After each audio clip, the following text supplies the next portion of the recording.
Zee Marathi वाहिनीच्या एका लोकप्रिय मालिकेवर प्रेक्षक प्रचंड भडकले आहेत। या मालिकेत दाखवलेल्या एका दृश्यावर प्रेक्षकांनी नाराजी व्यक्त केली आहे। झी मराठी वाहिनीच्या लक्ष्मी निवास मालिकेमध्ये जयंत हा आता सिद्धू आणि भावनाच्या बाळाच्या जीवापर्यंत पोहोचला आहे। मालिकेच्या आगामी भागात जयंत हा जान्हवीच्या शोधात भावनाच्या रूम मध्ये जातो आणि तिला जान्हवी कुठे आहे असे विचारतो। मात्र यावेळी भावना जयंतला जान्हवी बद्दल काहीही सांगत नाही। यावेळी जयंत हा भावनाच्या बाळाला हातात घेतो आणि त्याचा जीव घेण्याचा प्रयत्न करतो।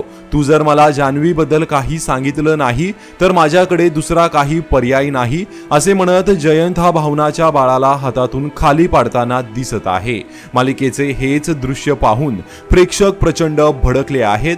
डोकं गहाण ठेवून बनवता का असे सीन्स? एकदम फालतू सिरियल। लेखकांनो थोडं डोकं असेल तर यूज करा। कुठे काय दाखवायचं काहीही कळत नाही तुम्हाला।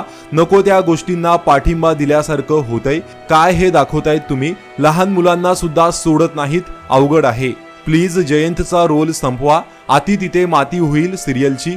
नकारे इतकी फालतूगिरी दाखवू। सायको बघितले पण जयंत सारखा इतका सायको कोण नसतं। किती फालतूपणा दाखवत आहात तुम्ही। त्यापेक्षा ही मालिका बंद करून टाका। यासारख्या कमेंट करत प्रेक्षकांनी मालिकेचा हा सीन पाहून नाराजी व्यक्त केली आहे। तर लक्ष्मी निवास मालिकेत आलेल्या या ट्विस्ट बद्दल तुमची काय प्रतिक्रिया आहे? कमेंट करून नक्की सांगा। धन्यवाद।